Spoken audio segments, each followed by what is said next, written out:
ஆபத்தினாலே கர்த்தர் நமது ஜெபத்தை கேட்பாராக. யாக்கோபின் தேவனுடைய நாமம் நமக்கு உயர்ந்த அடைக்கலமாவதாக.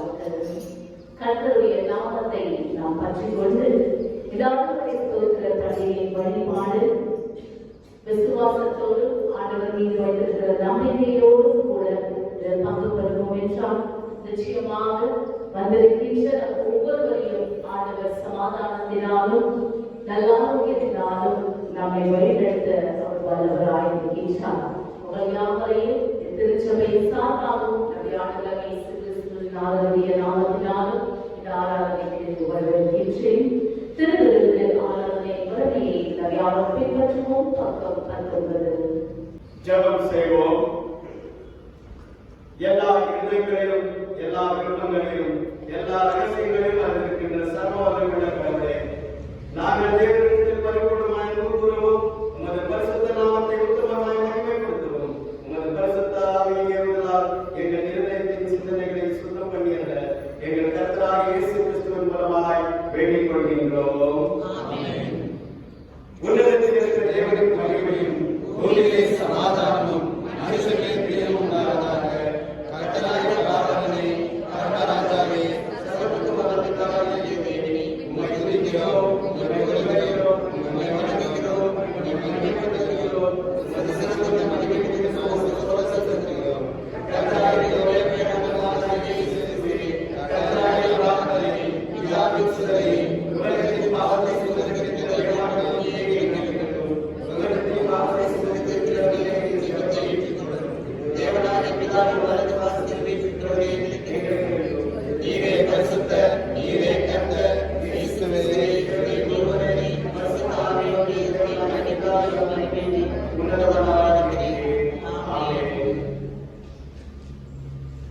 நம்முடைய கர்த்தராகிய இயேசு கிறிஸ்து சொல்வதாவது, இஸ்ரவேலே கேள், நம்முடைய தேவனாகிய கர்த்தர் ஒருவரே கர்த்தர். உன் தேவனாகிய கர்த்தரிடத்தில் உன் முழு இருதயத்தோடு, உன் முழு ஆத்மாவோடும், உன் முழு மனதோடும், உன் முழு பலத்தோடும் அன்பு கூர்வாயாக என்பதே பிரதான கற்பனை. இதற்கு ஒப்பாயிருக்கிற இரண்டாம் கற்பனை என்னவென்றால், உன்னிடத்தில் நீ அன்பு கூறுவது போல் பிறரிடத்திலும் அன்பு கூர்வாயாக என்பதே. இவைகளிலும் பெரிய கற்பனை வேறொன்றும் இல்லை. இவ்விரண்டு கற்பனைகளிலும் நியாய பிரமாணமும் முழுமையாய் தீர்க்க தரிசனங்களும் அடங்கியிருக்கிறது என்பதே.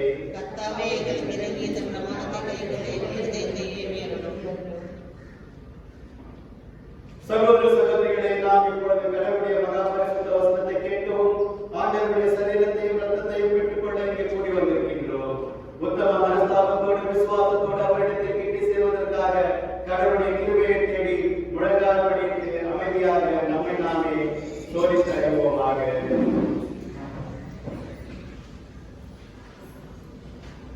நமது பாவங்களை நிமித்தம் முழு இதயத்தோடு உண்மையாய் மனஸ்தாபப்பட்டு பிறரிடத்தில் அன்பும் சேமாயிருந்து இனி கடவுளுடைய கற்பனைகளை கைக்கொண்டு விசாரிக்கப்பட்டவர்களாய் அவருடைய பரிசுத்த பாகத்தில் நடப்போம் என்று தீர்மானித்திருக்கின்ற நாம் நமது ஆண்டவர் இயேசு கிறிஸ்துவின் மூலமாய் சர்வ வல்லமையுள்ள கடவுளோடு ஒப்புரவாகும்படி மறுபடியும் நம்முடைய பாவங்களை மனத்தாழ்மையாய் அறிக்கையிடுவோம். பரமபிதாவே, உமக்கு விரோதமாகவும் எங்கள் அயலாருக்கு விரோதமாகவும் பாவம் செய்து கொண்டோம் என்று அறிவிக்கிறோம்.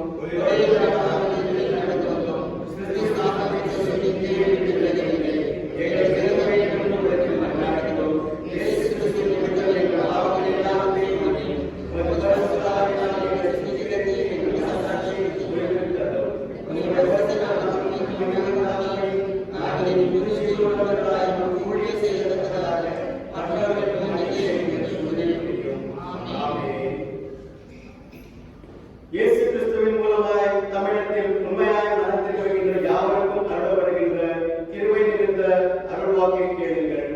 வருத்தப்பட்டு மனம் சுமக்கிறவர்களே, நீங்கள் எல்லோரும் என்னிடத்தில் வாருங்கள், நான் உங்களுக்கு இளைப்பாறுதல் தருவேன். தேவன் தன்னுடைய ஒரே பேரான குமாரனை விசுவாசிக்கிறவன் எவனோ அவர் கெட்டு போகாமல் நித்திய ஜீவனை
ஒப்புக்கொள்வோம்.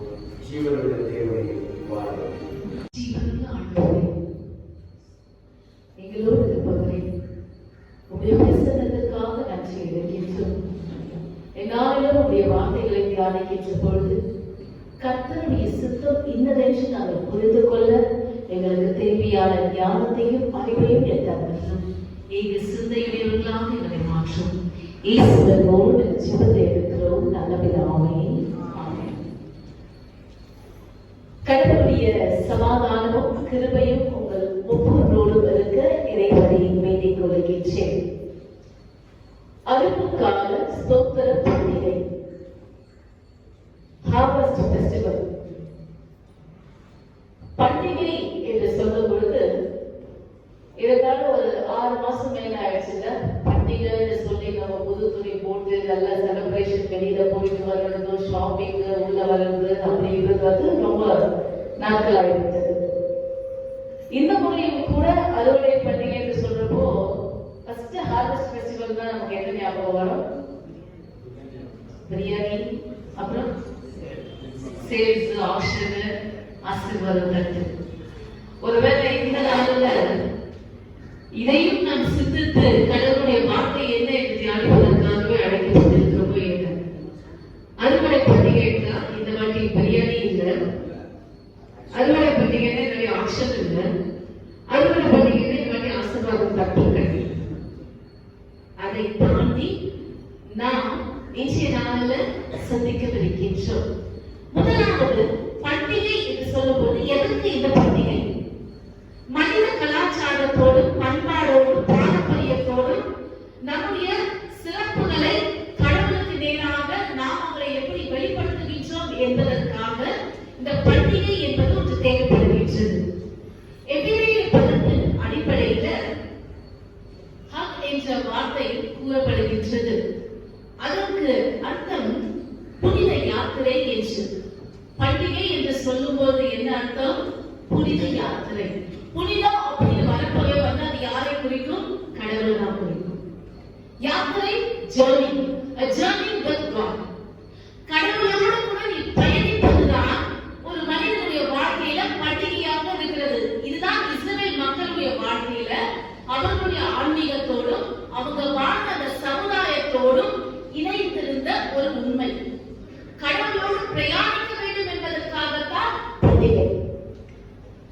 ஆனால் நாட்கள் கடக்க கடக்க எப்படி ஆகிவிட்டது என்றால் அர்த்தமற்ற ஆடம்பரம், நம்பிக்கை இல்லாத அல்லது நன்றி இல்லாத ஒரு சடங்காச்சாரம், இதுதான் பண்டிகை என்ற அளவுக்கு ஆரம்பித்தது. மற்ற எல்லா காரியத்தையும் செய்துவிட்டு கடவுளோடு எனக்கு ஒரு பயணம் இல்லை அப்படின்னா அந்த பண்டிகையை வந்து வேஸ்ட், வீணான ஒரு காரியம்.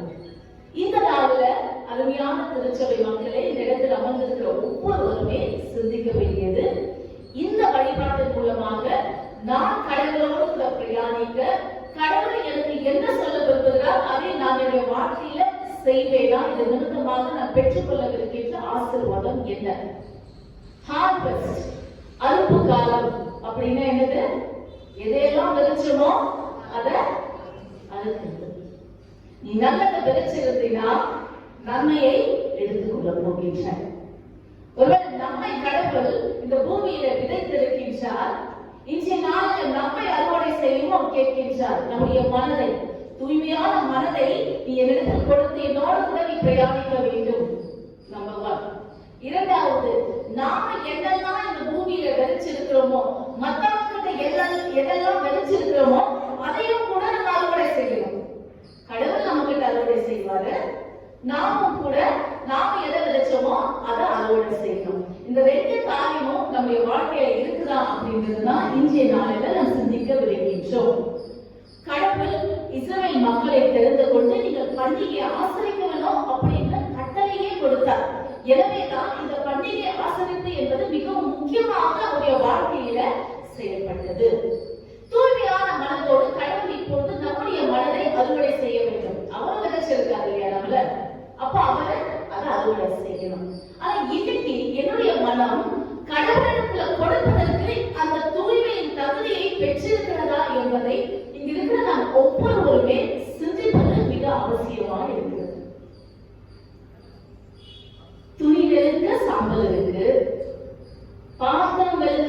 சாம்பல் இருக்கு, எங்கெல்லாம் அழுக்கு இருக்கோ அதெல்லாம் சுத்தம் பண்றதுக்கும் சாம்பல் இருக்கு. ஆனா இன்னைக்கு என் மனசை சுத்தம் பண்றதுக்கு என்ன இருக்கு? அப்ப எதுவும் வைக்கலையே, சாம்பல் இருந்தா போய் நான் எடுத்துட்டு வந்து என்னுடைய மனசுல இவ்வளவு அழுக்கு இருக்கே அப்படின்னு. உள்ள நம்ம மனசை திருப்பி பார்த்தா நல்லதை விட கெட்டதுதான் அதிகமா இருக்கும். கரையாத கருப்பான் பூச்சி போல ஏதோ ஒண்ணு உள்ள நம்ம நோண்டிட்டே இருக்கிற மாதிரி ஒரு இது இருக்கு நம்ம கிட்ட. இப்படி இருந்த இந்த மனசை நான் எப்படி கடவுள் கிட்ட என்னுடைய மனதை கடவுள் கேட்கின்றார். ஆனால் அந்த மனதை இந்த அறுவடை பண்டிகை இந்த நாட்களில நாம் தூய்மைப்படுத்தி தகுதிப்படுத்தி கடவுள் கிட்ட கொடுக்கணும். திருப்பி பாருங்க, ஒரு பாடகர் இப்படிதான் பாடுறாராம், என்னுடைய துணி வெளுக்க சாம்பல் இருக்கு, ஆனா மனம் வெளுக்க இடத்துல சாம்பல் இருக்கே அப்படின்னா. இந்த மனம் வெளுக்க நாம் என்ன செய்ய வேண்டும்? கடவுளுடைய பாதத்தண்டையில திரும்ப வேண்டும். நாம் வாசித்து கேட்ட முதலாம் வேத பகுதி உபாகமம் 26ஆம் அதிகாரத்தில் நாம் வாசித்து கேட்டோம். இந்த இடத்துல இந்த இஸ்ரவேல் மக்கள் நினைவு கூறுகிறார்கள், கடவுள் எங்களை அழகாக படைத்தார், அழகாக வாழ வைத்தார், செய்த வக்கிரமங்கள், செய்த பாவங்கள், மேய்ச்சலும் விவசாயமும் தொழிலில் இருந்த எங்களை எகத்துல அடிமையாக வாழ்ந்தோம், சாந்தம் செங்கலும் செய்யற மாதிரி அதை சுமக்கின்ற மாதிரி எங்களை ஒடுக்கினார்கள். அந்த இடத்துல கூக்குரல் இட்டோம். கடவுள் எங்களுடைய இந்த கூக்குரலை கேட்டார். எப்ப நம்ம மனம் திருப்பணமோ, இந்த மனத்துக்கு தப்பு செய்த அக்கிரமம் தப்பு, நாங்க தூரம் போனது தப்பு, மற்றவர்களுக்கு விரோதமாக செய்தது தவறு என்று எப்பொழுதெல்லாம் உணர்ந்தாங்களோ அப்பொழுதெல்லாம் நம்முடைய மனம் என்பது தூய்மைப்பட ஆரம்பிக்கின்றது. கூக்குரல் இட்டாங்க கடவுள் கிட்ட. அதுதான் உபாகமம் 26:8-9 வசனங்களை நம்ம வாசிக்கின்றோம். வாசிங்க. எங்களை பலத்த கையினாலும் ஓங்கிய புயத்தினாலும் மகா பயங்கரங்களினாலும் அடையாளங்களினாலும் அற்புதங்களினாலும் எகிப்திலிருந்து புறப்பட பண்ணி எங்களை இவ்விடத்திற்கு அழைத்து வந்து பாலும் தேனும் ஓடுகிற தேசமாயிருக்கிற இந்த தேசத்தை எங்களுக்கு கொடுத்தார். கூக்குரலை கேட்ட ஆண்டவர் அவரை கூப்பிட்டதன் நிமித்தமாக அவருடைய உயர்த்தினாலும் மகா பயங்கரங்களினாலும் அடையாளங்களினாலும் அற்புதங்களினாலும். இன்னைக்கு கடவுளை நோக்கி ஒவ்வொரு மனிதனும் அழைப்பது மிக அவசியம். இன்னைக்கு யாருக்குமே பெருசா கடவுள் மேல பக்தி கிடையாது. கடவுள் இல்ல, எந்த மனுஷனா இருந்தாலும் பக்தி கிடையாது. அது அப்புறமா யோசிப்போம். முதல்ல யாருன்னா பயம் கிடையாது, கடவுள்னா பயம் கிடையாது. இந்த இஸ்ரவேல் மக்கள் திரும்பி பார்க்கிறார்கள், நினைவு கூறுகிறார்கள். இன்னைக்கு நீங்க ஒவ்வொரு முறையில நானும் கூட let me remember the past. நான் என்னுடைய பாஸ்ட்ல, என்னுடைய கடந்த காலத்துல நான் வாழ்ந்த வாழ்க்கை என்ன, என்னை கடவுள் எத்தனையோ விதமான அடிமைத்தனத்தில் இருந்து கொஞ்சம் தவறு இருந்தா கூட என்னுடைய உயிர் போயிருக்கலாம் என்ற நிலைமையில தான் ஒவ்வொருவரும் இருந்து வெளியே வந்திருக்கிறோம். கடவுளுடைய எத்தனையோ காரியங்களை கேட்டோம். கடவுள் நம்ம ஆசீர்வாதத்தாரு. ஆனா ஆசீர்வாதத்தின் பலனாக இன்னைக்கு நம்ம என்ன செய்யறோம் தெரியுமா? இன்னும் அதிகமான தப்புகள் செய்யணும். யாரெல்லாம் உயர்ந்திருக்கிறார்களோ அவருடைய குற்றமும் தவறும் இன்னும் உயர்ந்துட்டே தான் இருக்கு. கடவுள் எனக்கு நல்லது செஞ்சுட்டாங்க அப்படின்றதுக்காக யாருமே தப்ப செய்யாம இல்ல, அதனால நான் இன்னும் நீதிமானா இருக்கணும்னு ஒருத்தர் யோசிக்கிறது கிடையாது. இந்நாட்கள் கடவுள் எனக்கு இதை கொடுத்திருக்கிறாரா அப்படின்னா இந்த காரியத்தை வச்சு நான் இன்னும் ஆர்வத்தோட நடந்துக்கலாம், இன்னும் நான் எதை வேணாலும் செய்யலாம் அப்படின்ற ஒரு மனப்பான்மை தான் மனுஷனுக்குள்ள வித்தாக விழுந்திருக்கிறது. நான் ஜெபித்த ஜெபத்தை கடவுள் கேட்டு ஆசீர்வதித்தாரு அப்படின்னா நான் இன்னும் கடவுளோடு கூட நெருக்கமா இருக்கணும் அப்படின்ற பண்பு போய் நான் இன்னும் அதிகமாக ஆசீர்வதிக்கப்பட்டு விட்டேன் என்பதற்காக மற்ற தவறான காரியங்களில் ஈடுபடுவதுதான் என்னுடைய வாழ்க்கை முறையாக மாறிவிட்டது. Remember the past and thank God today. ஆண்டவரே, நீர் என்னை பல விதத்திலே உயர்த்தி இருக்கின்றீர். பொருளாக இருக்கட்டும், ஆயுசு நாட்களாக இருக்கட்டும், என்னுடைய வாழ்க்கையில வர வேண்டிய நன்மைகளாக இருக்கட்டும், எல்லா விதத்திலும் கடவுள் என்னை உயர்த்தி இருக்கின்றீர். திரும்பி பார்க்கும்போது செய்த பாவத்தை விட இன்னைக்கு நான் செய்த பாவமும் அதிகமாயிடுச்சு.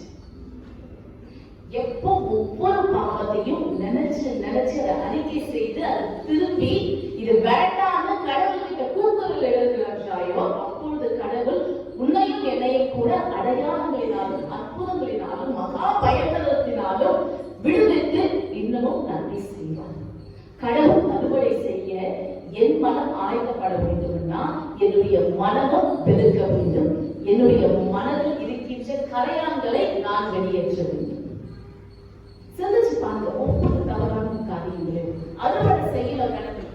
இன்னைக்கு கடவுளுடைய சமூகத்துல வந்துட்டோம், ஆனால் என்னுடைய மனதை நான் கடவுள்கிட்ட கொடுக்கலன்னா அதில் எந்த ஒரு பயனும் கிடையாது.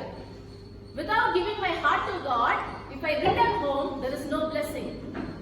கடவுளுடைய இருதயத்தை கொடுக்காம வந்தது எப்படியோ அப்படியே வீட்டுக்கு சென்றாய் என்றால் எந்த விதத்திலும் அது லாபம் அல்ல, இன்னும் பெரிய நஷ்டம் தான் அது இருக்கிறது.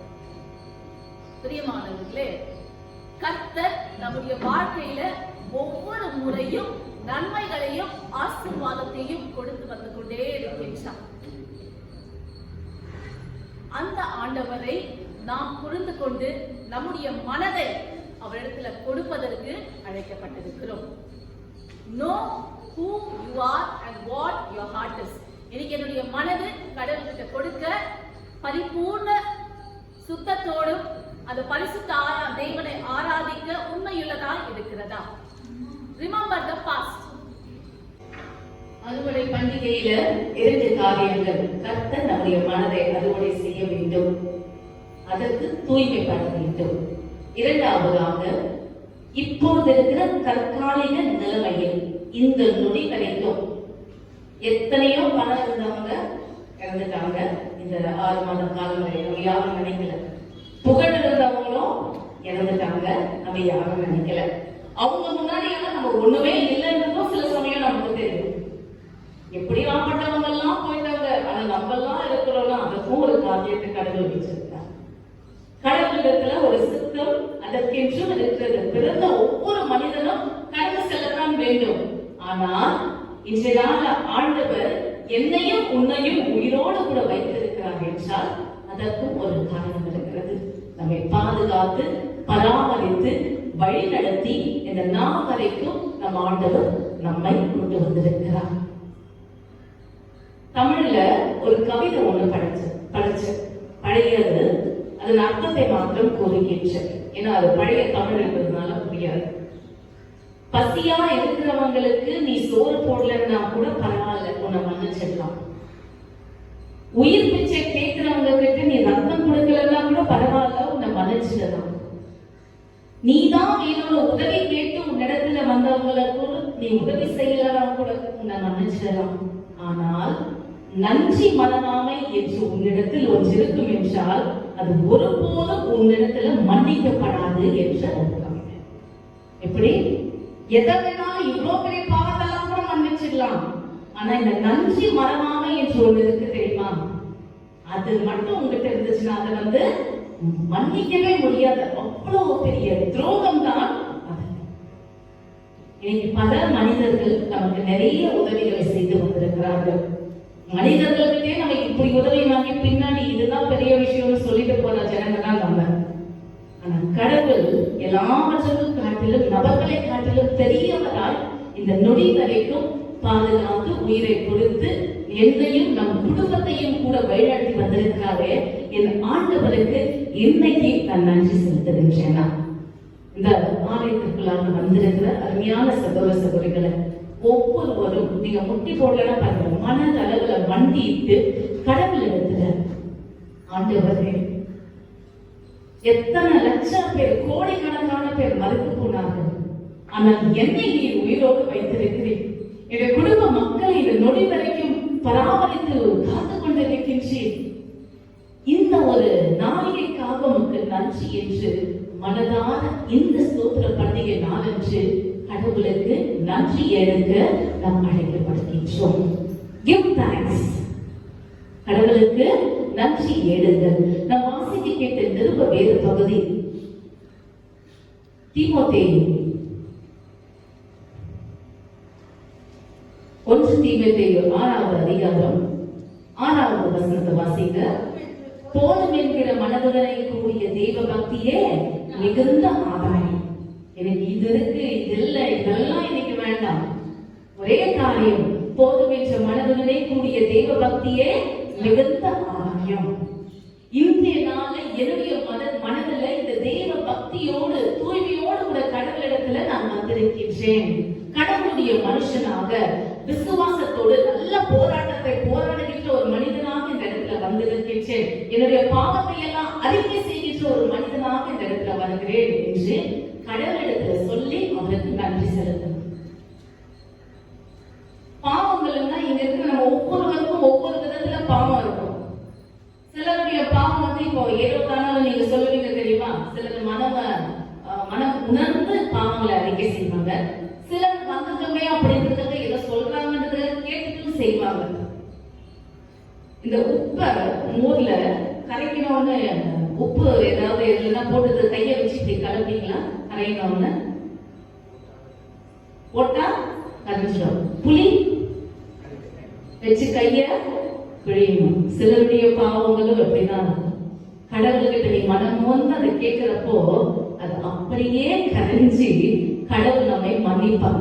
அந்த சிலர் சொல்ற அந்த பாவ அறிக்கையும் யோ என்ன மன்னிச்சிடறது எப்படி இருக்கும் தெரியுமா? நீ புளிய போட்டு போயிட்டே இருக்க மாதிரி இருக்கும். அதுல ஒன்னும் கிடையாது. நீ எதுக்காக கோயிலுக்கு வந்தியோ, நீ எப்படி வந்தியோ அப்படியே தான் இருக்கும். கடவுள் கிட்ட இருந்து எந்த விதமான நன்மையும் உனக்கு திரும்பி வந்து சேரவும் செய்யறாங்க. ஆலயத்திற்குள்ளாக ஒரு முறை பிரவேசித்து விட்டால் உன்னுடைய நீ பாவங்களை நீ கரைப்பது எப்படி இருக்கணும்? நீ உப்பை கரைப்பது போல, அந்த பாவம் இருக்கவே இல்லை என்பது போல உன்னுடைய மனதை உணர்ந்து நீ கடவுளிடத்தில் அதை சொல்லிவிட வேண்டும். இன்னைக்கு அந்த விதமான பாவ அறிக்கைகள் நம்முடைய வாழ்க்கையில் இருக்கிறதா? அப்பேற்பட்ட ஒரு மனுஷனுடைய நன்றி செலுத்துதலை தான் கர்த்தர் முழுமையாக அங்கீகரிக்கின்றவராக இருக்கின்றார். நன்றி மனவாமை மிகவும் முக்கியம். யாருடைய நன்றி மனவாமை மிகவும் முக்கியம்? ஒவ்வொரு மனிதனுடைய நன்றி மனவாமை அது எப்படிப்பட்டதா இருக்கணும்? முழுமையான பாவறிக்கை செய்துவிட்டு நம்முடைய நன்றியை கடவுளுக்கு செலுத்த வேண்டும். நம்முடைய பாவங்கள் இந்த ஆலயத்துக்குள்ளாக வரும் பொழுதே கரைந்து விடணும். கடவுளே, இனி அந்த பாவங்களை நான் மேற்கொள்ள மாட்டேன். அப்பொழுது இறைவனுடைய கால் நம்முடைய வாழ்க்கையில படுகின்ற பொழுது எல்லா பாவங்களும் அகற்றதாக, எல்லா பாவங்களும் கழுவப்பட்டதாக மிகுதியான விளைச்சலை நம்முடைய வாழ்க்கையில கடவுள் கொடுப்பார். மிகுதியான விளைச்சல். இதுதான் என் விதி, இது இவ்வளவுதான் தான் என்னால வாழ முடியும், இப்படிதான் இருக்கும், நீ இப்படிதான் வாழணும், இப்படிதான் சாகணும் அப்படின்னு உலகம் நம்ம சுற்றி இதுதான் உன் கோட்பாடு அப்படின்னு நமக்கு வரைஞ்சிட்டு இருப்பாங்க. அதை அழிக்கிற ஒரே தன்மை யாருக்கு இருக்குன்னா கடவுளுக்கு மட்டும்தான் இருக்கு. எந்த இடத்துல எல்லாம் கடவுளுடைய பாதம் படுகிறதோ அந்த இடங்களில் எல்லாம் என்ன செய்யப்படும்? மனிதன் உனக்கு விதித்த எல்லா வார்த்தைகளுமே அகற்றுவோம். நிறைய பேர் இன்னைக்கு நம்ம அவமானிச்சிருக்கிறவங்கள, நிறைய பேர் நம்ம சபிச்சிருக்காங்கல்ல, நீ எல்லாம் நல்லாவே இருக்க மாட்டாங்க. நடக்கும், பல பேருடைய வைத்தறிச்சலாம் நிச்சயமா நடக்கும். ஆனா அது நடக்காம போகணும்னா அதுக்கு யாருடைய தயவு வேணும்? கடவுளுடைய தயவு வேணும். அந்த இடத்துல கடவுளுடைய கால் வரணும், கடவுளுடைய பாதம் படணும். ஒருவேளை என்னுடைய பாவம் பரவாயில்ல, இதுதான் கடைசி, நீ என்ன சபைக்கிறது, கடவுள் என்ன பண்றது அப்படின்னா கடவுளுடைய கரம் எப்படி ஓங்கிய உயர்த்தினாலும் அடையாளங்களினாலும் நம்மை தப்புவித்ததோ அதே போல ஓங்கிய உயர்த்தினால ஒரே அடி அடிச்சா இருக்கிற இடம் நம்முடைய வாழ்வில் இருக்கின்ற மற்றவர்கள் நமக்கு விரோதமாக சபித்த வார்த்தைகள், செய்த காரியங்கள், வங்கல் பொறாமைகள், நம்முடைய வளர்ச்சிக்கு தடையா இருக்கிற எந்த காரியங்களா இருந்தாலும் அது நீக்கப்பட வேண்டும் என்றால் கர்த்தருடைய பாத தந்தையில ஒவ்வொரு மனிதனும் சரணடைந்து, ஆண்டவரே மனிதனுடைய சித்தத்தின் படி அல்ல, இன்று நான் என்னுடைய விசுவாசத்துல நல்ல போராட்டத்தை நான் போராடுகின்றேன், இந்த போதும் என்கிற தெய்வ பக்தியோடு உடைய சமூகத்துல நான் வருகின்றேன், தயவாக என்னுடைய வாழ்க்கையில நீர் இறங்கும், கர்த்தருடைய பாதம் படுகின்ற என்னுடைய மனம் மிகுந்த விளைச்சலை என்னுடைய வாழ்க்கையில காண்கின்றதாய் இருக்க வேண்டும் என்று கடவுளிடத்துல நம்மையே ஒப்புவித்து பரிபூர்ணத்தோடு கூட நம் வாழ கற்றுக்கொள்வோம். மூன்றாவதாக லூக்கா 21வது அதிகாரம் 21வது அதிகாரம் 1 4 வரை. இந்த இடத்துல நாம் பார்ப்பது ஒரு ஏழை விதவை அங்கிருக்கின்ற காணிக்கை பெட்டியில 2 காசை போடுகின்றார். இந்த ஏழை விதவை மற்ற எல்லாரும் பார்க்கையும் அதிகமாக போட்டால் என்று மெய்யாகவே உனக்கு சொல்லுகிறேன் என்று இயேசுவானவர் கூறுகின்றார். அவர்கள் எல்லாரும் தங்கள் பரிபூர்ணத்திலிருந்து எடுத்து தேவனுக்கு என்று காணிக்கை போட்டார்கள். இவளோ தன் வறுமையிலிருந்து தன் ஜீவனுக்கு உண்டான இருந்தது எல்லாவற்றையும் போட்டுவிட்டாள் என்றார். பிரியமானவர்களே, மூன்றாவதாக களிப்போடு கூட பகிர்ந்து கொள்வோம்.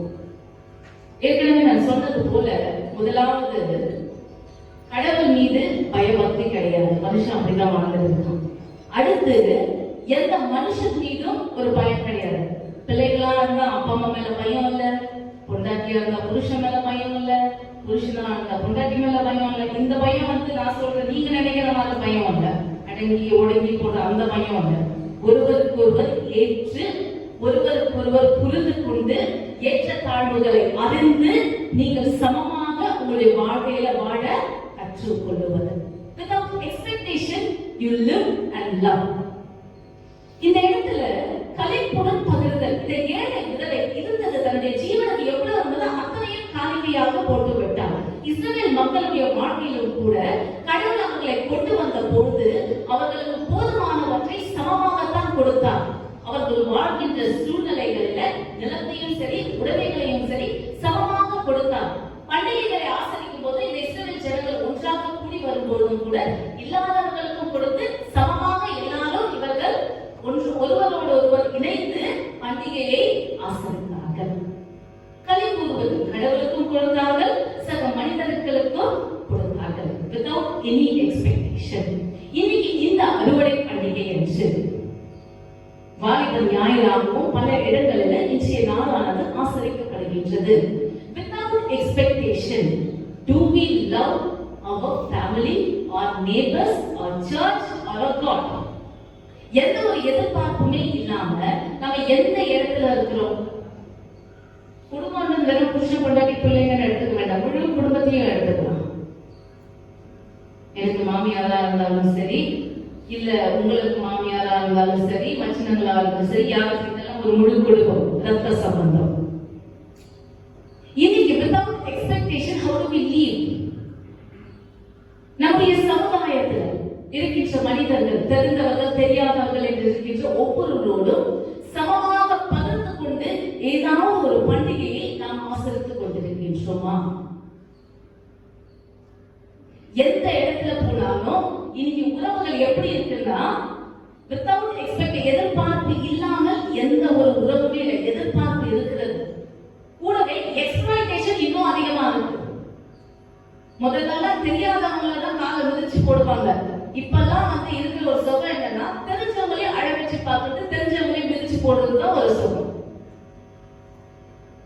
எங்கெல்லாம் எனக்கு ஒண்ணு தெரியும், இன்னைக்கு தெரியாம நாளைக்கு எனக்கு உனக்கும் பகை, நாளைக்கு எனக்கு உனக்கும் பிரிவினை, இன்னொரு நாள் எனக்கும் உனக்கும் கிண்டல். நீ அப்படி போனாவே உன்னை கேலி செய்வ, உன்னுடைய உருவத்தை பார்த்து வேற விதமா பேசுவ, உன்னை நினைச்சு இன்னொரு விதமா ஏளனம் செய்வ. வேதத்தில் ஒரு வசனம் அழகா இருக்கு. மனுஷன் உங்களுக்கு எவைகளை செய்ய வேண்டும் என்று நீங்கள் விரும்புகிறீர்களோ அவைகளை நீங்கள் அவர்களுக்கு செய்யுங்கள். அப்படின்னா இன்னைக்கு ஒரு நாள்ல இந்த பக்கத்துல நீ அழ வச்சு பார்த்தன்னு நினைக்கிறேன்னா அடுத்த நாள் நீ அதை அறுவடை செய்வ. வேற ஒருத்தர் வருவாங்க உன்னை அழ வச்சு பார்க்கறதுக்கு. இன்னைக்கு ஒருத்தனை அவமானப்படுத்தி நான் அதுல நல்லா இருக்கணும் இன்னைக்கு நான் நினைச்சேன்னா இன்னொருத்தர் கடவுள் ஏற்படுத்துவார் என்ன அவமானித்து அவன் வாழ்வதற்கு. அருமையான கிறிஸ்தவ மக்களே, பிரிவினையிலும் பொறாமையிலும் ஏளனம் செய்வதிலும் கிண்டல் செய்வதிலும் பரியாசம் பண்ணுவதிலும் உங்களுடைய நேரத்தை மற்றவர்களுக்கு கொடுக்காதீர்கள். நீ மற்ற மனுஷனுக்கு கொடுக்கும் போது இன்னொரு மனுஷன் அங்க எழுப்புவோம். Without exploitation, if you grow, what does that you reap? நீ எதை விதைக்கிறாயோ அதைதான் அறுப்பாய். தனி ஒரு மனிதனாக இன்னைக்கு நான் வளர்ச்சி அடைய வேண்டும் என்றால் கடவுளிடத்துல நான் வைக்கின்ற மூன்றே காரியம் என்ன? என்னுடைய மனம் சுத்தமாக வேண்டும், செய்த பாவங்களை எல்லாம் அறிக்கை செய்கின்றேன். இரண்டாவதாக நன்றியை மறக்காமல் ஒவ்வொரு நாளும் உமக்கு நன்றியை நான் ஏற்கின்றேன். மூன்றாவதாக தவறான சுபாவங்கள் எந்த வகையாக இருந்தாலும் கிண்டலார்களாய், ஏளனமா இருக்கலாம், மற்றவங்களை கண்ணீர் விட செய்வதாக இருக்கலாம், இதை எதையும் இல்லாமல் ஆண்டவரே இருக்கிற நன்மையை பகிர்ந்து நான் வாழ்கிறேன் என்று நாம் அவர்களிடத்துல நம்மை முன் கொடுக்க வேண்டாம். இதுதான் அறுவடை பண்டிகை. அறுவடை பண்டிகை, ஹார்வெஸ்ட் ஃபெஸ்டிவல், ஒரே கான்செப்ட் தான். நீ எதை விதைக்கிறாயோ அதை தான் அறுவடை. நன்மை செய்தால் நன்மை திரும்ப வரும், தீமை செஞ்சால் தீமை வரும். இன்னொரு அழ வச்ச நீ அழுவ, இன்னொருத்தர் நல்லா இருக்கணும் நீ நல்லா இருப்ப. இன்னைக்கு வீட்டுல ஒருவேளை என்ன அழ வச்சு உங்ககிட்ட நான் போய் கடவுள்கிட்ட ஆண்டவரே இது என்னுடைய பிரச்சனை என்று நான் கண்ணீர் விட்டு அழும்போது கடவுளுடைய வார்த்தை அறுவடை பண்டிகை என்னவென்றால், கண்ணீரோட விதைக்கிறவன் கம்பீரத்தோட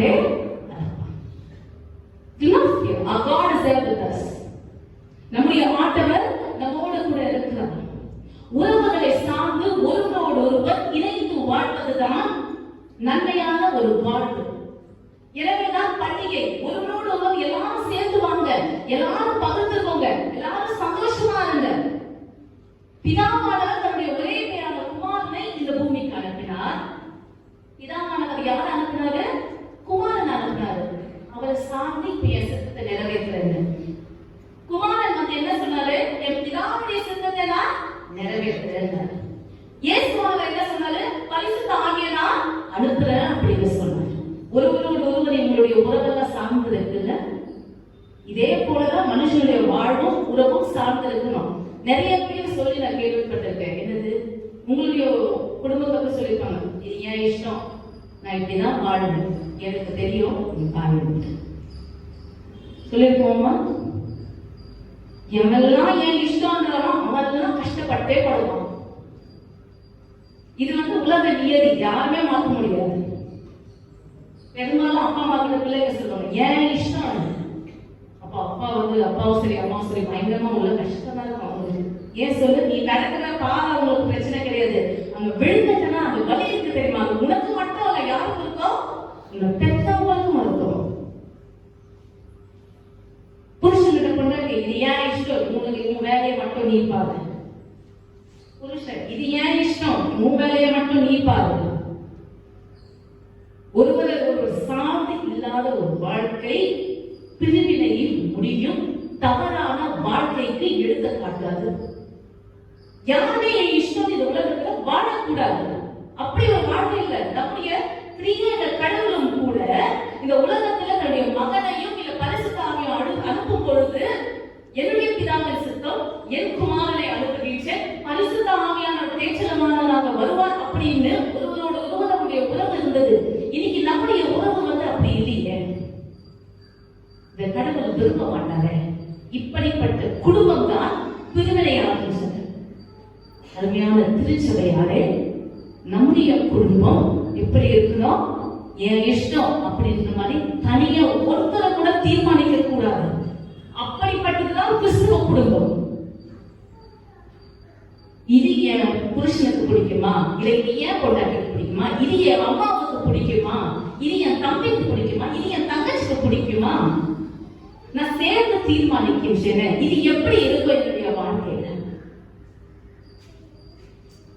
தெய்வ பக்தி இல்லாதவன், மனுஷன் மீது பிரியம் இல்லாதவன், ஏனோ தானே வாழ்கிறவன் மட்டும்தான் என் இஷ்டம் நான் அனுபவிப்பேன் அப்படின்னு சொல்லி வாழுகிறவன். அவனுடைய வாழ்க்கை தான் பெரும் கஷ்டமாக மாறும். இந்த அறுவடை பண்டிகை என்று சிந்திப்போம். ஒவ்வொருவரோடும் இணைந்து சார்ந்து வாழ்கின்ற ஒரு வாழ்க்கையை நாம் வாழ முன்வருவோம். வித்தவுட் எக்ஸ்பெக்டேஷன், எந்த ஒரு எதிர்பார்ப்பும் இல்ல. உன் பாசம் எனக்கு போதும், நீ பணிமாறுகிறியா அது போதும், இந்த இடத்துல உன்னிடத்தில் இருக்கின்ற அந்த பரிவு எனக்கு போதும். இது என் ரத்தம், இது என்னுடைய நண்பன், இது என்னுடைய சமுதாயம் என்று ஒருவரோடு ஒருவர் சார்ந்திருப்பதுதான் வாழ்க்கை. And if you try to exploit, நீ சந்தோஷமா இருக்கிறது எனக்கு பிடிக்காது. உண்மை கதை என்னன்னு சொன்னா, பெரும்பாலும் இந்த உலகத்துல இந்த 6 மாதங்கள்ல நான் பார்த்ததே எனக்கு நெருக்கமான குடும்பத்துல பெரிய அளவுல அந்த குடும்பம் ரொம்ப நல்லா இருந்தது. அவங்க யாருக்கும் சாகிற வயசும் கிடையாது. அவங்க யாரும் எப்படின்னா ரொம்ப நல்லா இருந்தாங்க. ஆனா ஒரு 10 நாள் கேப்ல அந்த குடும்பத்துல 2 உயிரிழப்பு. இப்படி குடும்பம் இன்னைக்கு காணாமையே போயிடுச்சு. மிக ஜாக்கிரதையாக எச்சரிக்கையாக நம்முடைய குடும்ப வாழ்க்கை இருக்கணும். இது வேற ஒரு மதம், சரிங்களா? அந்த மதத்துக்கு அவங்களுக்கு மிகவும் நெருங்கின ஒரு உறவு. அதனால அந்த சாவுக்கு நான் போயிருந்தேன்.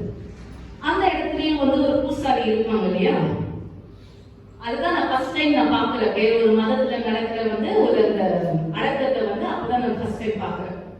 அங்க இருக்கிற பூசாரி சொன்னா, இந்த குடும்பம் எப்படியாப்பட்ட ஒரு குடும்பம், எப்படியெல்லாம் இருந்துச்சு, இப்ப இப்படி போயிடுச்சு. இதுக்கு காரணம் எனக்கு தெரியுமா அப்படின்னா எல்லாருக்கும் உதவியாச்சு. என்ன உடம்பு சரியில்லை போனாங்க, இவன் கொண்டு வந்தாங்க. திடீர்னு என்ன சொன்னா, இதுக்கு காரணம் சொந்த காலங்களே தான், கூட இருக்கிறவங்க தான் சூன்யம் வச்சுட்டாங்க. எண்ணி 11வது நாள்ல இந்த குடும்பத்துல இருக்கிற ஒருத்தரே செத்துருவான் பாரு அப்படின்ன உடனே எனக்கு அப்படியே மனசு பக்குன்னு ஆயிடுச்சு. குடும்பத்துல இருந்த எல்லாரும் மனசை போய் பிடிச்சிருக்காங்க, எல்லாருக்கும் இன்னும் ஆள. அதனால உடனே சொல்றேன், இப்ப அந்த அம்மா கிட்டையும் இந்த அக்கா கிட்ட எல்லாரும் மனுஷங்க முட்டி போட்டு கேட்கணும். எல்லாரும் வர்றதுக்கு பயப்பட்டாங்க. சரி, இருக்கிற இடத்தையே மன்னிச்சுடு அப்படின்னு கேளு, கையெடுத்து கேளு, தலைமையில கைய வச்சு கேளு அப்படின்னு ஒவ்வொரு கத்துறாரு குடும்பக்கார மாதிரி. எனக்கு மனசெல்லாம் பதறுது. குடும்பத்துல ஆல்ரெடி 2 சாவை பார்த்துட்டு நீங்க பயத்துல இருந்த இன்னொரு சாவை குடும்பத்துல எப்படியெல்லாம் சமாளிக்கிறாங்க இந்த காலத்துல பூசாரிங்க. எப்படியெல்லாம் ஜனங்களை பயமுறுத்துறாங்க. ஒரு சாவையும் தாங்க முடியாது, 2 சாவை தாங்க முடியாது, இன்னொரு சாவை இன்னும் 10 நாள் வரும். எவ்வளவு கேவலமாக சம்பாதிக்கணும்னு நினைக்கிறாங்க, மனுஷனை ஆட்டி வைக்கணும்னு நினைக்கிறாங்க. உன் குடும்பம், உன் உறவு, உன் அன்பு, உன் பாசம் நீ நிலைத்திருந்தால்தான் உன் குடும்பத்தை நீ காப்பாற்ற முடியும். குறிப்பாக வாலிப பிள்ளைகள், வயது முதிர்ந்த உன் அப்பாவை விட அம்மாவை விட வாலிபனா இருக்கிற உன்னுடைய பொறுப்பு உன் குடும்பத்துல ரொம்ப அதிகம். ஒரு குடும்பத்துல அப்பா எப்படி வேணாலும் இருக்கலாம், ஆனா உன் அம்மா நல்லா ஆரோக்கியமா இருந்தா அந்த குடும்பத்தை எழுப்பி நிறுத்திடுவாங்க. அதே ஒரு பிள்ளையோ பொண்ணோ வாலிப வயசுல இருந்து நீ கொஞ்சம் ஜாக்கிரதையா உஷாரா இருந்தா போதும், அந்த குடும்பமே எழுந்து நின்றுடும். எந்த பிரச்சனை எவ்வளவு தடைகளா இருந்தாலும் எல்லாமே உடைக்கப்படும். ஜாக்கிரதா இன்னைக்கு ரொம்ப அவசியம். ஜாக்கிரதையா இருக்கிறதோ விழிப்புணர்வா இருக்கிறதுமா இன்னைக்கு ரொம்ப அவசியம். அந்த குடும்பத்தான 2 வழிகளுக்கு காரணம் ஒண்ணுமே இல்லை, அஜாக்கிரதையா இருந்திருக்காங்க உலகம். இத இந்த உலகம் வெவ்வேறு விதத்துல வேற வேற விதத்துல நம்ம பயமுறுத்தோம். கடவுள் பாத்தியா எப்படி அறுவடை செஞ்சுட்டாரு, இனியும் அறுவடை செய்வாரு அப்படின்ன உடனே எனக்கெல்லாம் 1 மாசத்துக்கு மேலாச்சு. என் குடும்பத்துல இத்தனை சாவு தூரத்து சொந்ததான். ஆனாலும் குடும்பம்ன்றப்ப ரத்த சம்பந்தம்ன்றப்ப அங்க செத்தாலும் இங்க வலிக்கவில்ல, அதுதான ரத்த சம்பந்தம். பிரியமானவர்களே, பிசாசானவன் இந்த உலகத்துல நம்மை அறுவடை செய்வதற்காகவே இருக்கிறான். தீமையான பழக்க வழக்கங்களால அறுவடை செய்வதற்காகவே இருக்கிறான். ஆனால் ஆண்டவர் நம்மை பல விதத்துல விளைச்சல்கள் எல்லாம் போட்டு நன்மையை அறுவடை செய்வதற்கு மாத்திரமே நம்மை வைத்திருக்கிறார். குறிப்பாக இந்த நேரத்தில் ஆலயத்தில் இருக்கிற ஒவ்வொருவருமே நம்முடைய குடும்பத்துல நன்மையை விளைச்சலை மாத்திரமே நீங்கள் அறுவடை செய்ய வேண்டும் என்பதெல்லாம் கடவுள் விரும்புகின்றார். கண்ணீரோடு கூட நீ விதை கெம்பீரத்தோடு கூட அறிப்பார். மற்றவர்கள் உன்னை ஏளனம் செய்தார்கள், அசட்டை செய்தார்கள், பொறாமையினால் பிரிவினை உண்டாக்கினார்கள் என்ற காரியம் இருந்தால் கர்த்தரிடத்தில் ஒப்புவித்துக் கொடு. குறிப்பாக வாலிப பிள்ளைகள் ஜாக்கிரதையா இருக்கணும். குடும்பத்துல வயதாயிடுச்சு, அப்பா அம்மாக்கெல்லாம் இப்பெல்லாம் 40 வயசானாலே தள்ளாடிடுவாங்க. அதுக்கு மேல அவங்க அப்பா அம்மா எல்லாம் இருந்தா நீ இன்னும் புண்ணியம் பண்ணிட்டு அவங்க சம்பாதிச்சு கொடுக்குது. ஜாக்கிரதையா இரு. நம்முடைய திருமலை கூறுகின்ற இருக்கின்றது பொறுப்பில்லாதவன் இல்ல அப்படின்னா உன்னுடைய கையின் பிரயாசம் இல்லைன்னா நீ சாப்பாட்டுல கையே வைக்க கூடாதுன்னு. அப்படின்னா எத்தனை பேர் வீட்டுல தண்ட சோறு சாப்பிடணும்? நீ வேலை செஞ்சினா சாப்பாட்டுல கையை வை. இதுதான் உன்னுடைய அலுவலை. நீ விதைச்சது உன்னுடைய வேலை. வேலை செய்யலையா, நீ படிக்கலையா, உன்னுடைய கடமையை நீ வீட்டுல செஞ்சுட்டு அதுக்கப்புறம் சாப்பாட்டுல கையை வை. சும்மா ஊரை சுத்திட்டு சும்மா டிவியை பார்த்துட்டு சும்மா மொபைலை நோண்டிட்டு நீ எப்படி சாப்பாட்டுல நீ கையை வைக்கிற? You cannot do that. எதுக்கு நீ அறுவடை செய்யற? உன்னுடைய அப்பாவும் அம்மாவும் வேலையினாலும் பிரயாசத்தினாலும் கஷ்டப்பட்டு வைத்திருப்பது உன் ஒருவருக்கு தான், அது யாருக்குமே இல்லை. But then again, ஒவ்வொரு மனுஷனுக்கு வாழ்க்கையில ஒரு பிரின்சிபல் இருக்கணும்ல. நான் வேலை செய்யாம என் கடமையை செய்யாம சாப்பாட்டுல கையை வைக்க கூடாது. இதுதான் பைபிள் சொல்லுது. So strict. அப்படி திருமண பாருங்க எவ்வளவு ஸ்ட்ரிக்டா பவுல் வார்த்தையின் மூலமாக கூறுகிறார்கள். உழைக்காதவர்கள் சாப்பாட்டு கையை வைக்க கூடாது. பிரியமானவர்களே, நம்முடைய குடும்பத்தை இந்த நேரத்தில் கடவுளுடைய பாதத்தில் வைத்து விடுவோம். நம்மையும் கூட வைத்து விடுவோம். ஆண்டவரே, மனதளவில் பலவிதமான தவறுகளை செய்துவிட்டவர்கள். இந்த உலகத்தில் நம் உயிர் மீது யாருக்கும் ஆளுகை கிடையாது, கடவுள் ஒருவருக்கு தான். ஆனால் பிசாசின் தந்திரங்கள், தீமையான பழக்கங்கள், அஜாக்கிரதை தனத்தினால் பலர் உயிரை மற்றவர்கள் அறுவடை செய்து கொண்டிருக்கிறார்கள். கடவுள் நம்மை இந்த நாள் வரைக்கும் காத்திருக்கிறார். மனதை வெறுக்க முயற்சி செய்வோம். ஒவ்வொரு நாளும் பாவத்தை அறிக்கை செய்யணும். எந்த அளவுக்கு மனமுணர்ந்து அறிக்கை செய்யணும், உப்ப கரைச்சா எப்படி நம்ம கண்ணுக்கே தெரியாதோ அந்த அளவுக்கு நம்முடைய பாவங்களை கடவுளிடத்துல அறிக்கை செய்யணும். ஒவ்வொரு நொடியும் கடவுளுக்கு நன்றி உள்ளவர்களாக இருக்கணும். இருப்பதை இருக்கிற நல்ல குணங்களை மற்றவர்களோடு கூட பகிர்ந்து கொள்ள வேண்டும். அது இதெல்லாம் உங்களுடைய குடும்பமா இருக்கணும். அதுக்கப்புறம் தான் அது மற்ற சமூகமாக இருக்கணும். குடும்பத்தில் ஆரம்பிக்காத அன்பு வெளியில் இருக்கிறது என்றால் இது ஏமாற்றணும். முதல்ல குடும்பத்தில் அன்பு இருக்காதான் வெளியே அன்பு இருக்கணும். எனவே கடவுள் உங்களுக்கு நல்ல விளைச்சலை கொடுப்பார். கடந்து வந்த பாதைகளை திருப்பி பாருங்க. நிச்சயமா கடவுள் உங்களை வழி நடத்தி இருக்கிறார். இனி வருகின்ற நாட்களிலும் மிகுதியான விளைச்சலை நீங்கள் கண்டு நிச்சயமாக ஆண்டவர் நம்மை வழிநடத்துவார் என்ற விசுவாசத்தோடு கடவுளுக்கு நம்மையே ஒப்புக் கொடுப்போம். ஆண்டவர் தாம் இந்த வார்த்தைகளை ஆசீர்வதிப்பாராக. ஆமென். ஜெபம் செய்வோம். அன்பு ஆண்டவரே, நம்முடைய வார்த்தைகளை கேட்ட ஒவ்வொருவரோடும் உங்களுடைய கிருபையானது இருக்க ஜெபிக்கின்றேன். நன்றி மறவாமல் இந்த நேரத்திலே கரங்களை கூப்பி இந்த உயிருக்காக நமக்கு நன்றி எடுக்கிறோம் ராஜா. எத்தனை நாட்கள் நாங்கள் வாழப்போகிறோம் என்பதை எங்களுக்கு தெரியாது. ஆனால் இருக்கின்ற நாட்களில் சரியான நன்மையான விளைச்சலை நாங்களும் அறுவடை செய்ய வேண்டும். எங்கள் மனமும் உங்களுடைய அறுவடைக்காக அர்ப்பணிக்கப்பட வேண்டும் என்று நாங்கள் ஜெபிக்கின்றோம். வந்திருக்கிற ஒவ்வொருவரையும் என் ஆசீர்வாதம் வழிநடத்தும். இயேசுவை போல கேட்கிறோம் நல்ல பிதாவே. ஆமென். இந்த இடத்துல இருக்கின்ற வாலிபர் பிள்ளைகளுடைய பெற்றோர்கள் குறிப்பாக ஜெப நிலையில உங்களுடைய குழந்தைகளை கடவுளுடைய பாதத்தில் அர்ப்பணிக்கவும், நீங்களும் அவருடைய தலைவர் மீது கைகளை வைத்து ஜெபிப்பதாக உணர்ந்து கொண்டு உங்களுடைய குழந்தைகளுக்காக கடவுள் இருக்கிற ஜெப செய்யுங்கள். அவர்கள் வேலை செய்கின்றவர்களாக இருந்தாலும் படிக்கின்றவர்களாக இருந்தாலும் கர்த்தருடைய ஆலோசனையானது வாலிப பிள்ளைகள் மீது இறங்கவும், இவர்கள் கண்ட கனவுகள் இந்த சமுதாயத்தில் உயர்ந்த ஸ்தானத்தில் இருக்க வேண்டும், சாதிக்க வேண்டும் என்கின்ற இவர்களுடைய உற்சாகத்தின் பண்புகளானது இன்னும் அதிகமாக வளர்ந்து இவர்கள் நீடோடி வாழ வேண்டும். பண்பினாலும் அறிவினாலும் தாளத்தினாலும் இவர்கள் உயர்ந்து நிற்க வேண்டும் என்று உங்களுடைய குழந்தைகளுக்காக எங்கள் ஜெபநிலையோடு கூட கடவுளிடத்திலும் வேண்டிக் கொள்ளுங்கள். இருக்கிற மற்ற திருச்சபை மக்களும் இங்க இருக்கிற இந்த வாலிப பிள்ளைகள், திருச்சபையின் பிள்ளைகள் நல்ல கிறிஸ்தவர்களாக சாட்சியுள்ள வாழ்க்கையை இவர்கள் வாழ வேண்டும் என்று இவர்களுக்காக ஜெபநிலையிலிருந்து ஜெபத்துக் கொள்வதையாக நான் கேட்டுக் கொள்கின்றேன். அன்பு பரமபிதாவே, உம்மை தலைவராக கொண்டு வாழ்கின்ற பிள்ளைகளாக வாலிப பிள்ளைகள் வளரவும் வாழவும் இப்போது புரியும். மனித வாழ்வில் இது கொடுத்திருக்கிற எல்லா செல்வங்களும் நன்மைகளும் ஆசீர்வாதங்களும் இந்த குழந்தைகள் மீது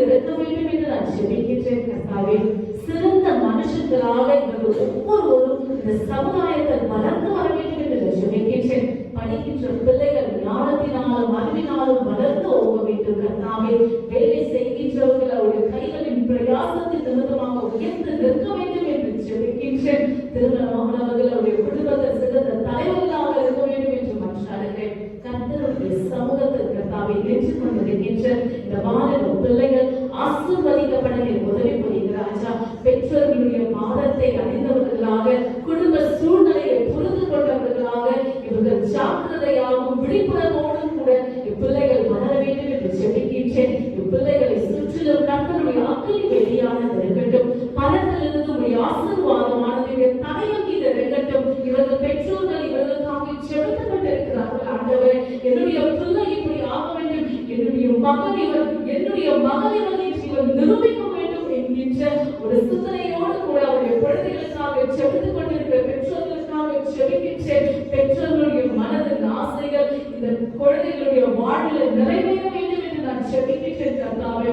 பெற்றோர்கள் கனப்படுகின்ற பிள்ளைகளாக இந்த வாலிப பிள்ளைகள் வர வேண்டும். தொடர்ந்து நீர் இவர்களை ஆசீர்வதிக்க கர்த்தாவே. இவருடைய மனதின் எண்ணங்களை நீர் அறிந்திருக்கிறீர், கரங்களின் செயல்களை நீர் அறிந்திருக்கிறீர். இவர்களுடைய ஒவ்வொரு கர்த்தாவை பகுதியில் கிறிஸ்துவுக்கே அர்ப்பணம் என்ற அளவில் இருக்கிற ஒவ்வொரு வாழலை வழிபடுகிறாச்சா.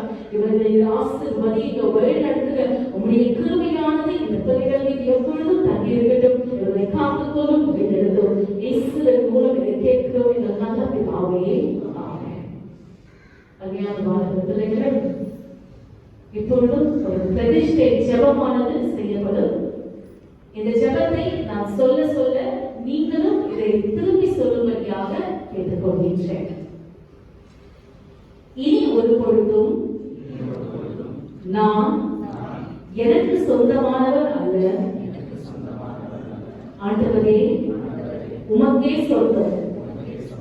நீ என் நிலைமையில் எங்கு வைத்தாலும் அந்த இடத்தில் நான் உமக்காக வேலை செய்ய, கஷ்டம் அனுபவிக்க, உம்முடைய ஊழியத்திலோ தாழ்மையிலோ நிறைவிலோ வெறுமையிலோ உள்ளத்திலோ வறுமையிலோ நான் என்னுடைய மனப்பூர்வமாக என் முழு இருதயத்தோடு எல்லாவற்றையும் உம்முடைய வழி நடத்துதலுக்கு ஒப்புக் கொடுக்கிறேன்.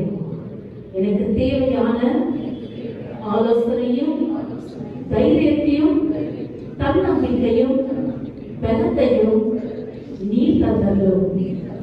மகிமை நிறைந்த பிதா, குமாரன், பரிசுத்த ஆவியாகிய திரியேக கடவுள் என்னுடையவர், நான் அவருடையவர்.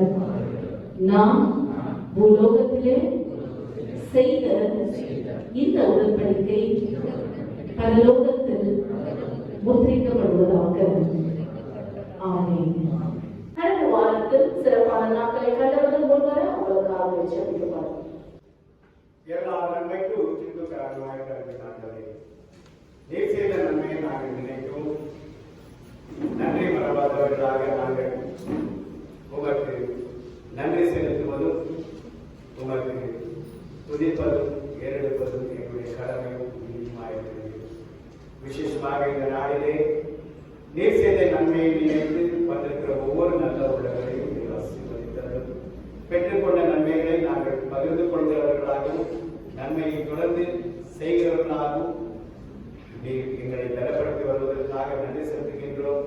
குறிப்பாக இந்த நாளிலே உங்களுடைய பிள்ளைகளுடைய வாழ்விலே இன்னொரு ஆண்டை கூட்டிக் கொடுத்தமைக்காகவும் இந்த காலத்திலும் அவர்களை நீர் பாதுகாத்து பராமரித்து போஷித்து வழிநடத்தி வருகிற தயவுக்காகவும் நாங்கள் சபையாக அவர்களுக்கு நன்றிகளை ஏறெடுக்கிறோம். நீர் ஏற்றுக்கொள்ளும், தொடர்ந்து அவர்களை ஆசீர்வதித்தலும்.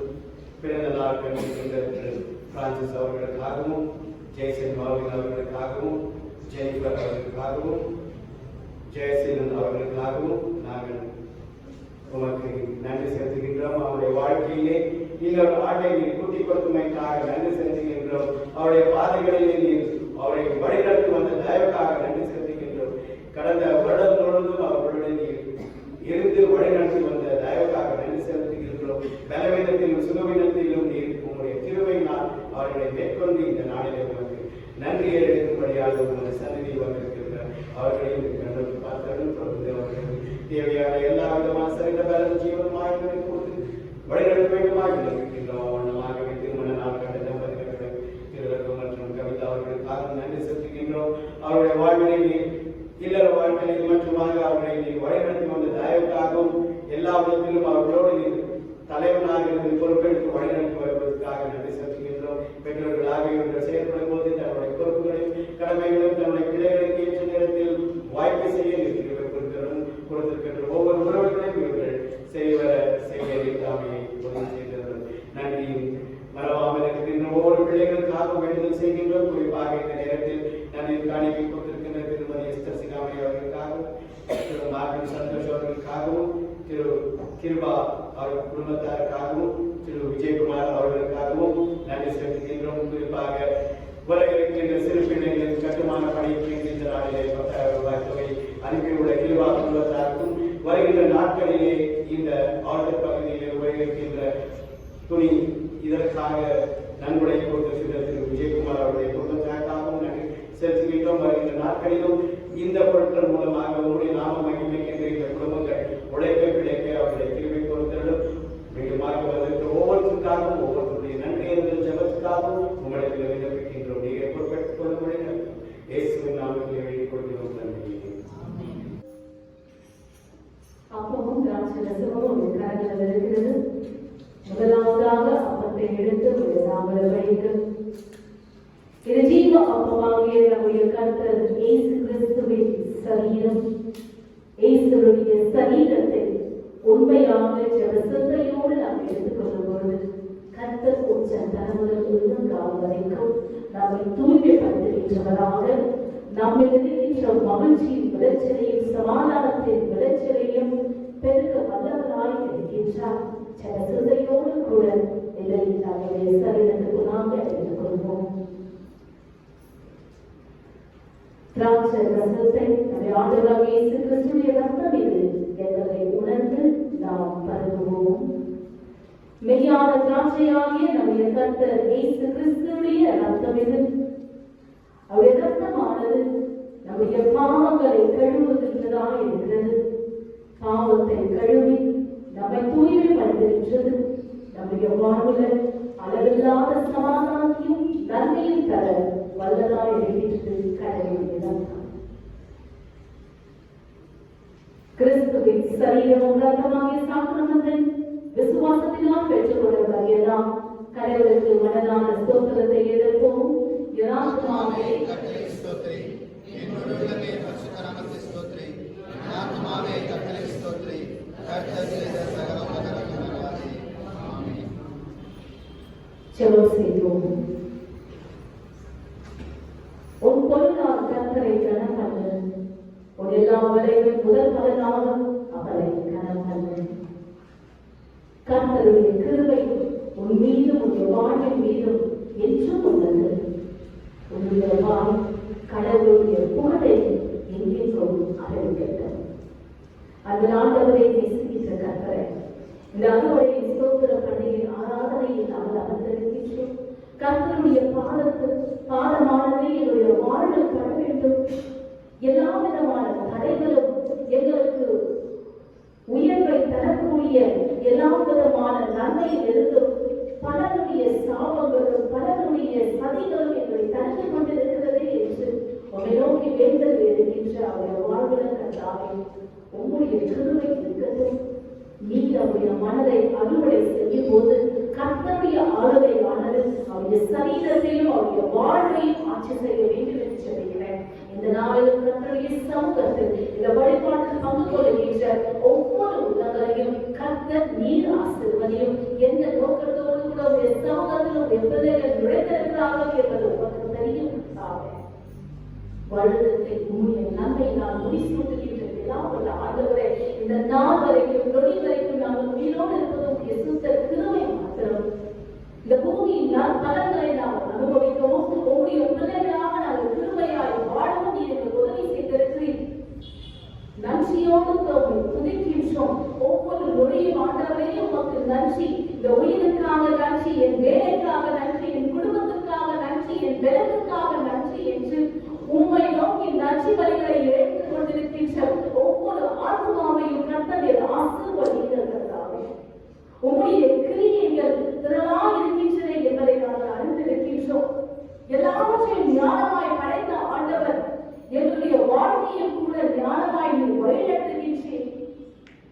எங்களுடைய தகாத பழக்க வழக்கங்கள், தீமையான காரியங்கள் நிமித்தமாக பலவிதமான தீமைகளை நாங்கள் விளைவித்தாலும் கர்த்தர் நீர் அதை நன்மையாக மாற்றுகிறது நாம் விசுவாசிக்கின்றோம். இந்த நேரத்தில் சர்வ சேவைகளுக்கு அதிபதியாகிற ஆண்டவர் நீர் தாமே எங்களுடைய வாழ்வுக்குள்ளாக நுழைந்து எங்கள் ஒவ்வொருவரையும் ஆசீர்வதிக்க நான் ஜெபிக்கின்றேன். இந்த அறுவடை பண்டிகை ஆராதனையில் பங்கு கொண்டிருக்கிற ஒவ்வொருவரும் கர்த்தாவே எங்களுடைய வாழ்வில் கர்த்தர் விளைச்சலை மிகுதியாய் தருவார் என்ற நம்பிக்கையோடு இங்கிருந்து கடந்து செல்ல நீர் உதவி செய்கிறார். பலவிதமான இக்கட்டுகள் நடுவே, கஷ்டங்கள் நடுவே உங்களுடைய மக்கள் ஒரு காணிக்கை படைத்திருக்கிறார்கள். இந்த காணிக்கை கர்த்தரின் ஆசீர்வதியும் உழைப்பின் பலனாக உங்களுடைய மக்கள் இந்த இடத்துல வைத்திருக்கிற இந்த காணிக்கையின் மீது கர்த்தருடைய கண்கள் இருக்கட்டும். இந்த உழைப்பின் பலனை கர்த்தரின் ஆசீர்வதித்து உங்களுடைய கைகளின் பிரயாசத்தை நீ சாப்பிடுவாய் என்று சொன்னது போலவே உங்களுடைய மக்கள் காணிக்கை கொடுத்த கரங்களை கர்த்தரின் ஆசீர்வதித்து அவர்களுடைய இல்லங்களில் அப்பமும் எண்ணெயும் நிறைவாய் இருக்க உதவி புரியுங்க ராஜா. குறைவான காரியங்கள் இருக்கும் என்றால் உங்களுடைய பூர்ணமான நாம அந்த இடத்துல இருந்து எல்லா விதமான நெருக்கடிகளும் குறைபாடுகளும் விட்டோட உதவி செய்கிறாராஜா.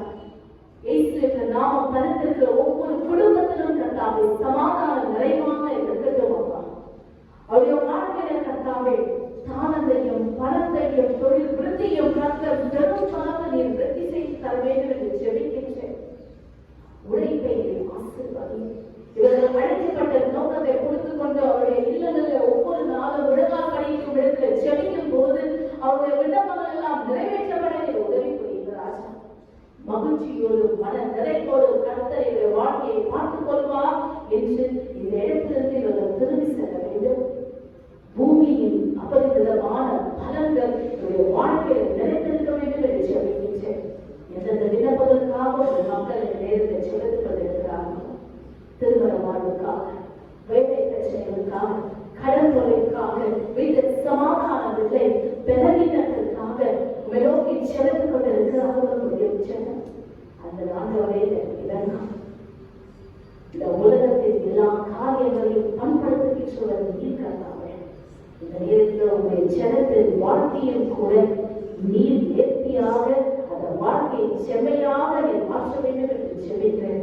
உங்களுடைய அன்பின் பலன்கள் உங்களுடைய ஜனத்தின் வாழ்வில் என்றும் இருக்கட்டும். மெய்யான ஜீவ அப்பமாகிய ஆண்டவரே உண்மையும் உங்களுடைய சமாதானத்தையும் இங்க இருக்கின்ற ஒவ்வொருடைய வீட்டிலும் வேலை செய்கின்ற இடத்திலும் கர்த்தாவே எப்பொழுதும் நிறைவாக இருக்க வேண்டும் என்று நாமத்தினால் நான் கட்டளை எழுதிட்டேன். உங்களுடைய மக்களை ஆசீர்வதியும் வழிநடத்தும் நன்மையினாலே ஒரு நிரம்பினதும் இயேசுவின் மூலத்தை ஜெபத்தை எடுக்கிறோம் நல்ல பிதாவே. ஆமென். தாழ்மையோடு நாம் எழுந்து கருணையை ஆசீர்வாதத்தை பெற்றுக்கொள்வோம். எல்லா ஒத்திக்கும் மேலான கடவுளுடைய சமாதானம் உங்களோடு நீங்க தேவனையும் அவருடைய குமாரனாகிய இயேசு கிறிஸ்துவின் பற்றி அறிவிலும் அன்பும் நிறைந்திருக்கும் வரை உங்கள் இதயத்தையும் சிந்தையும் காக்க கடவுள் பிதா குமாரன் பரிசுத்த